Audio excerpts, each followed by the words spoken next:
est au cœur du développement durable. C'est pourquoi, en cette 31e édition de la Journée mondiale de l'eau, dont le thème est « L'eau pour la prospérité et la paix », j'invite chacun à s'engager et à intensifier les efforts afin que chaque Béninoise et chaque Béninois ait un accès équitable à cette ressource très précieuse et vitale.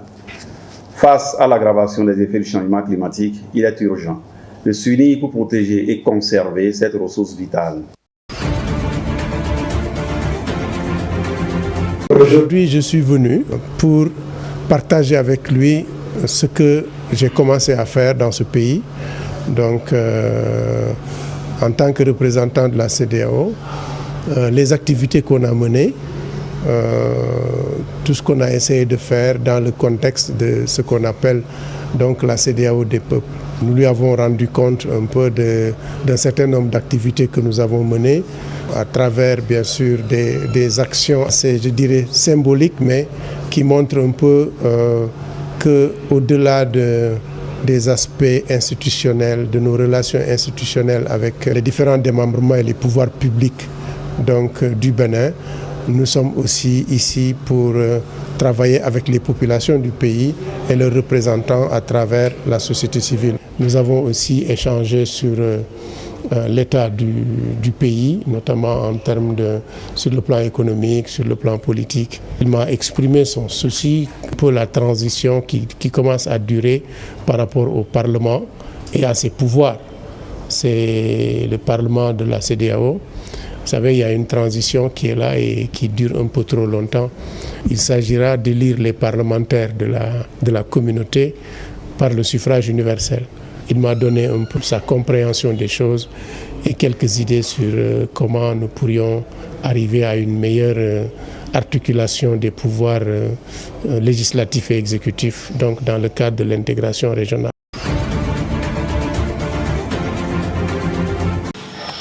À l'issue de l'inventaire forestier national numéro 2 que nous avions réalisé en 2022, nous sommes à 46,81% de couverture forestière au Bénin.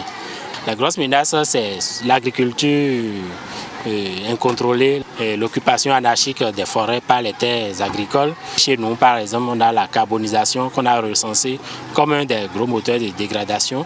Nous avions aussi noté la divagation des animaux, on a aussi l'urbanisation. Mais fort heureusement, il y a des actions qui sont en train d'être prises pour contrecarrer ces menaces. C'est déjà de doter l'ensemble des forêts classées de plans d'aménagement. L'objectif de la journée, c'est de pouvoir célébrer les forêts dans leur diversité, et rappeler aussi quelle est l'importance des forêts pour l'humanité, et rappeler aussi quelles sont les menaces qui pèsent sur les forêts et se donner de nouvelles directives pour mieux protéger les forêts. Le thème de cette année, c'est les forêts et l'innovation. Et à travers ce thème, on nous invite à innover dans la gestion des forêts. On nous invite aussi à introduire l'innovation technologique dans la gestion des forêts. C'est pour ça les outils tels que les drones qui facilitent la surveillance, de même que les inventaires forestiers, les dénombrements. Ces outils doivent être maintenant intégrés dans la gestion de nos forêts. Donc il y a beaucoup d'innovations technologiques qui nous permettent d'imiter la nature mais dater son œuvre.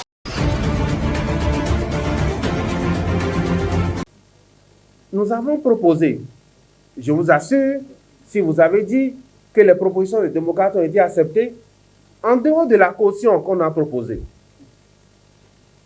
parce que c'est la seule chose que je vois qui a été prise en compte dans la proposition que les députés démocrates ont portée du travail que nous avons eu à faire. Gordon Philippe et les jours qui ont suivi, ce n'est que les 25 millions, les 50 millions à 25 millions de la caution des présidentielles, c'est ce qui a été accepté. Nous avons proposé une modification, je ne sais pas s'il faut appeler les chiffres ici, le montant de la caution du député. Nulle part au monde, on ne paye 1,5 million pour être candidat aux législatives. Nous avons fait un travail dans l'espace UEMOA. Le plus fort montant, c'est 250 000 francs. Récemment, les gens ont ramené à 300 000 ailleurs. C'était 300 000 le montant que nous avons proposé. Ils n'ont pas accepté. Pourquoi? Combien de Béninois gagnent 100 000 à la fin du mois? Ça veut dire qu'en un an, si vous gagnez 100 000, vous pouvez ne pas être en mesure. Si vous gardez tous vos revenus, vous ne pouvez pas payer cette caution. C'est quoi le problème? Or, ce qu'on nous a vanté dans la réforme, il faut limiter le rôle de l'argent dans la politique. Mais qu'est-ce que nous faisons? Je vais plus loin. Mettez même le taux à 20% au plan, pourvu que ce soit au plan national. Nous ne voulons pas par circonscription. J'ai eu dit, parce qu'ils ont caporalisé toute la presse, excusez-moi de vous dire, parce que ces derniers jours, j'ai tout lu, ce que nous avons tous lu avec vous, et vous avez écrit que le nouveau code électoral est fait pour pouvoir consolider des grands partis là. Je me suis permis de prendre les décisions de la Cour, les 4-3 gâtoirs des dernières élections. Aucun parti politique n'a obtenu 20% dans toutes les circonscriptions électorales. Aucun parti. Non, je peux vous donner des exemples. Allez lire le résultat de l'UP dans la 14e circonscription. On a dit que BA a eu tous les résultats. Allez lire les résultats du BA dans la 15e, 16e circonscription. Ils n'ont pas eu 20%. Aucun parti politique de l'histoire politique, depuis la réforme, n'a obtenu 25% dans toutes les circonscriptions électorales. Alors, si éventuellement, il n'y a pas eu leur accord, parce qu'il peut ne pas y avoir accord. Et en 2011 janvier, nous allons aux élections en 2026, et aucun parti politique n'a 20%. Ça veut dire que nous n'avons pas de maire dans nos contrées. Nous n'avons pas de députés, nous n'avons plus de parlement à partir du 12 janvier 2026. Ça veut dire qu'il n'y a pas de parlement, le président ne peut pas prêter serment. Il y a trouble, on ne peut pas faire des élections présidentielles en Amérique. Et quand je vous ai dit, je prends le lendemain du vote, je me suis réveillé, j'ai lu les décisions, parce que j'étais tout le temps en communication, toute la nuit avec le président du groupe parlementaire, pour voir suivre, mais je me suis réveillé, je n'ai pas pu résister. Je dis, le troisième mandat n'a jamais été, ils ont mis ça au frigo, ils n'ont jamais laissé ce projet. Et vous voulez qu'en réalité, dans ce qui se passe aujourd'hui, dans notre sous-région, vous voulez qu'on puisse se taire pour que ça se passe encore, pour qu'il y ait des morts. Et j'ai dit dans ma vidéo, aucun sang d'un Béninois ne coulera si ce n'est pas leur sang. Non, quelqu'un peut s'immoler. Ils peuvent peut-être pas, ils ne supporteront pas ce qui se passerait. Et s'immoler, je ne sais pas, mais le sang des Béninois ne coulera pas. Parce que peut-être qu'ils ont besoin du sang. Ce ne sera pas le sang des Béninois, ce sera le sang de leur sang. Parce que quand vous êtes patriote, vous aimez votre pays, vous n'allez pas faire ça. Quand on bloque la révision de la Constitution, vous votez des lois pour au finish tuer des Béninois. Donc globalement, c'est pour dire que ce combat, ce n'est pas un combat d'un parti politique. Ce n'est pas un combat d'opposants et de mouvanciers. Tout ce qu'on demande, laissez le jeu ouvert en 2026 et le peuple choisira ses dirigeants. Laissez le jeu ouvert en 2026 pour que le peuple choisisse en réalité ses dirigeants. Et Tico.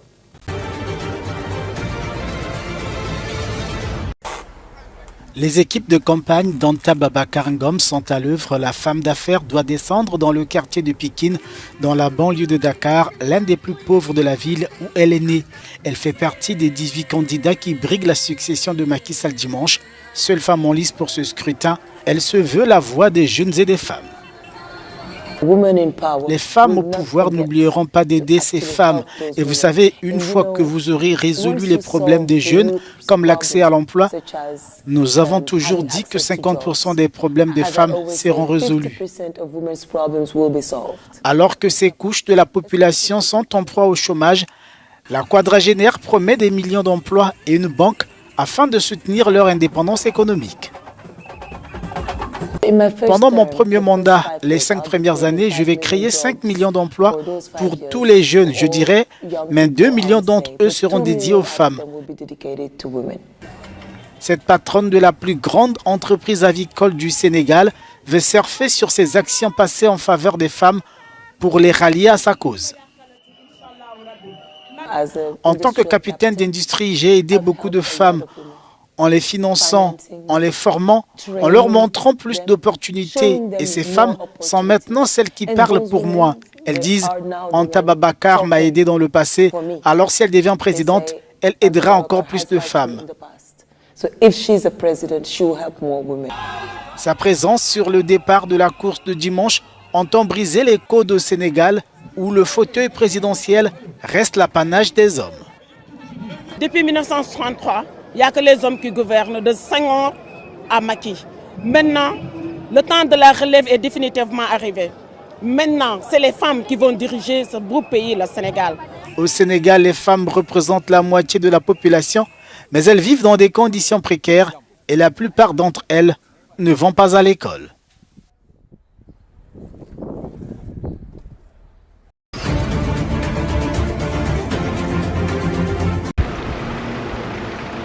Les rues de Dakar sont en effervescence à l'approche des élections présidentielles sénégalaises. Le pays d'Afrique de l'Ouest a récemment connu des semaines de manifestations violentes après le report du scrutin. Les commerçants de ce marché au tissu à Dakar espèrent voir leur candidat ou leur candidate préférée à la tête du pays.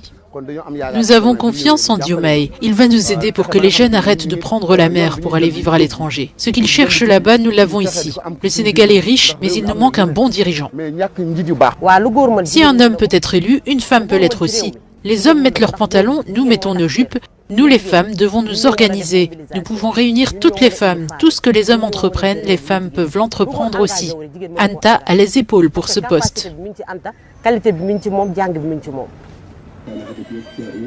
Babacar Ndiaye, analyste politique au sein du groupe de réflexion Wati, basé à Dakar, estime que le vote des jeunes sera décisif lors de cette élection.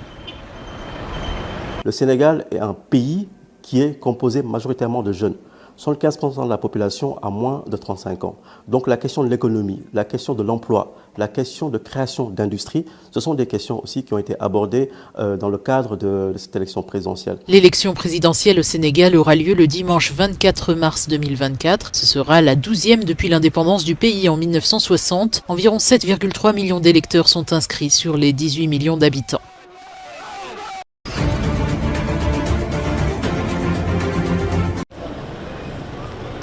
Au Kenya, des milliers de médecins ont déserté les hôpitaux depuis jeudi dernier pour protester contre des salaires trop bas et pour que leurs conditions de travail soient améliorées. Alors que les pourparlers entre les médecins et le ministère de la Santé n'avancent pas, l'impact de la grève se fait sentir dans tout le pays. De nombreux patients, comme Joséphine Jerry, attendent désespérément de recevoir des soins. Je suis ici depuis 8 heures ce matin. On nous a dit d'attendre les médecins parce qu'ils ne sont pas encore arrivés. Alors nous faisons la queue depuis ce matin. Car on nous dit d'attendre les médecins, mais ils ne sont pas là. Ce n'est pas normal, nous aurions déjà été soignés s'il n'y avait pas eu la grève. Ça ne se passe pas comme ça d'habitude. Au moins 4000 médecins participent à la grève d'après les chiffres des syndicats. Ces derniers ont ignoré l'ordonnance d'un tribunal du travail qui leur demande d'entamer des négociations avec le gouvernement. La ministre de la Santé, Suzanne Nakumisha, a assuré avoir recruté des médecins pour remplacer les grévistes. J'appelle les Kenyans à ne pas hésiter à se rendre dans les hôpitaux nationaux de référence en attendant que soit trouvée une solution au problème des médecins grévistes. Pour ma part, je pense que les hôpitaux publics fonctionnent plutôt bien et nous sommes déterminés à faire en sorte que tous les établissements nationaux restent fonctionnels. Les médecins en grève accusent le gouvernement de ne pas avoir appliqué une convention collective signée en 2017 après une grève de 100 jours qui a mené à la mort des patients par manque de soins.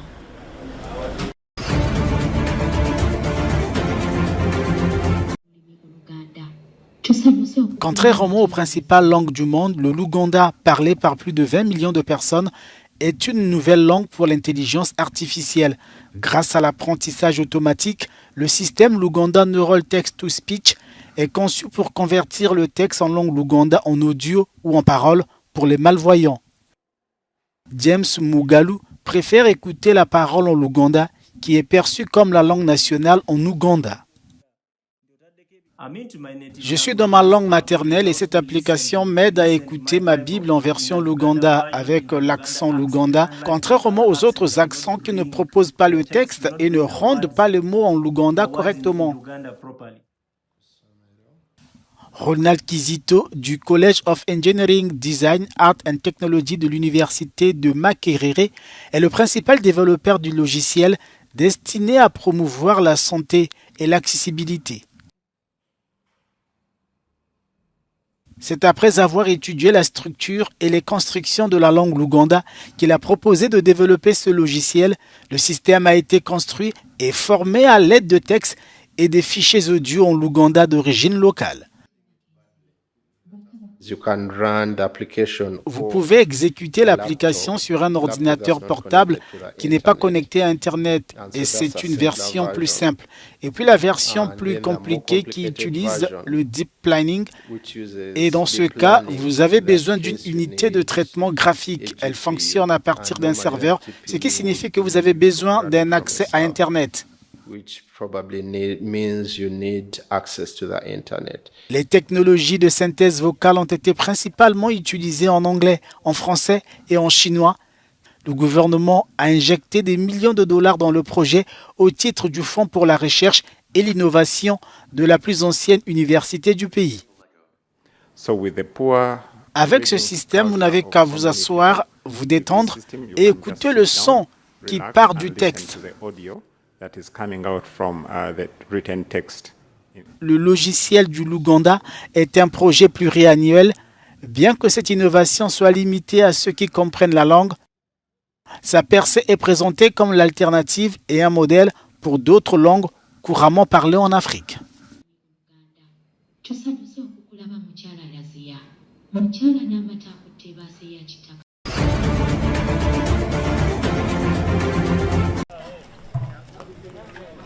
Des habitants de Johannesburg en Afrique du Sud doivent désormais faire la queue devant des camions-citernes pour s'approvisionner en eau. Le système de distribution de l'or bleu de la ville bat de l'aile, faute d'entretien, il est dans un état vétuste alors que les fortes chaleurs ont fait fondre ses réservoirs. Jusqu'à présent, nous n'avons pas reçu de rapport concret ni de statut concret nous indiquant quand l'eau sera rétablie. Et tant que nous serons bloqués, cela affectera aussi notre communauté. Nous avons demandé à Johannesburg Water au moins de nous donner et de nous fournir les réservoirs d'eau qui, si vous les regardez de manière calculée et géographiquement, vous réaliserez qu'ils ne sont même pas suffisants. Les populations sont invitées à réduire leur consommation. Autrement, les réservoirs passeront sous la barre des 10% de leur capacité. La crise de l'or bleu à Johannesburg touche environ 6 millions de personnes. C'est un véritable défi, une période très difficile pour mon âge que de devoir être ici à porter ces seaux de 20 litres. Et plus triste, nous ne savons pas quand nos robinets cesseront d'être à sec. L'alternative reste l'achat du précieux liquide. Une bouteille d'eau de 5 litres se vend plus d'$1, pas à la portée de toutes les bourses, dans un pays où plus de 32% de la population est au chômage.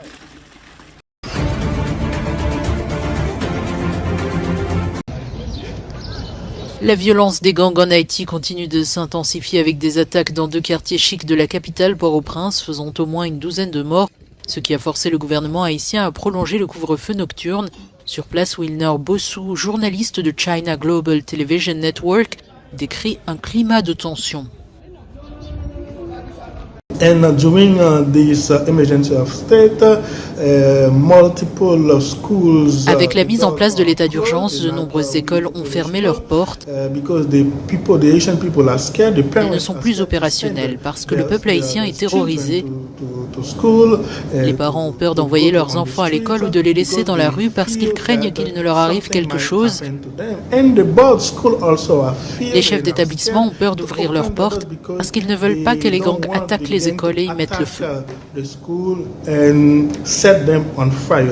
Après l'assassinat du président Jovenel Moïse en juillet 2021, des gangs et des groupes criminels ont comblé le vide laissé par le pouvoir. Depuis 3 semaines, Port-au-Prince est plongé dans le chaos avec de multiples attaques d'un gang dirigé par Jimmy Cherizier, alias Barbecue, un ancien officier de police. Les gangs ont libéré plus de 2000 détenus de la prison principale de Port-au-Prince.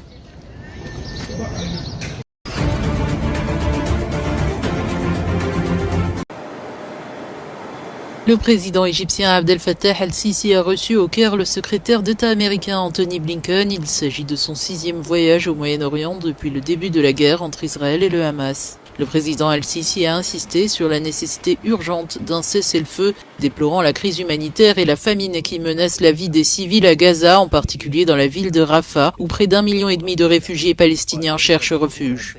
Blinken devrait rencontrer les ministres arabes des Affaires étrangères plus tard dans la journée de jeudi pour discuter de garanties de sécurité plus larges pour Israël et du rôle des États arabes dans la gestion et la reconstruction de la bande de Gaza après la guerre. Anthony Blinken se rendra en Israël vendredi pour des entretiens visant à négocier un accord de cessez-le-feu et faire part des préoccupations des États-Unis concernant les projets d'Israël d'étendre son offensive terrestre à la ville de Rafah dans le sud de la bande de Gaza.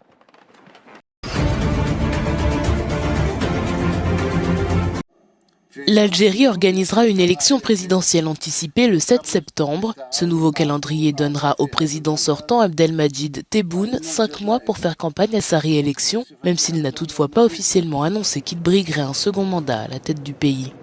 Cette décision a surpris les Algériens. L'élection devait avoir lieu en décembre 2024. Le scrutin de septembre sera le premier depuis que le dirigeant de 78 ans, soutenu par l'armée, a accédé au pouvoir lors d'une élection à faible taux de participation en décembre 2019.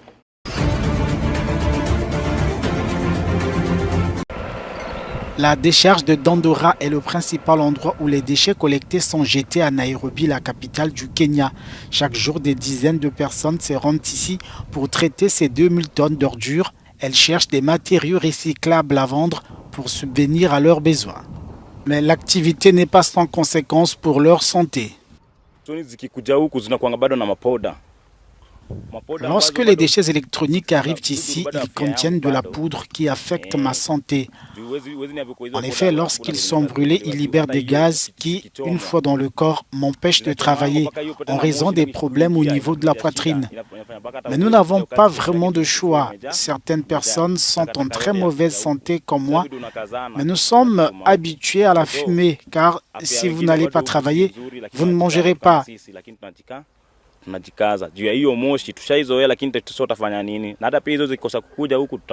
Si les déchets électroniques ne peuvent plus être jetés ici, nous serons affectés. Nous serons privés de notre source de revenus. Ils doivent trouver une autre solution. Mais il est hors de question d'interdire aux gens de jeter les déchets électroniques ici.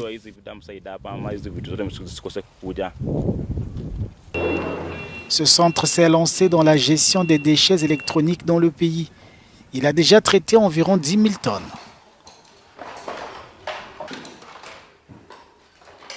Nous utilisons les principes de l'économie circulaire, réparation, remise à neuf, recyclage, réutilisation pour gérer ces déchets et nous assurer qu'ils ne finissent pas dans l'environnement, car nous savons que les déchets électroniques ont des conséquences dangereuses. Cette industrie se développe rapidement. L'usine dispose de points de collecte dans tout le Kenya où les gens peuvent déposer leurs vieux appareils électroniques. Les déchets électroniques déposés ici sont acheminés vers nos installations.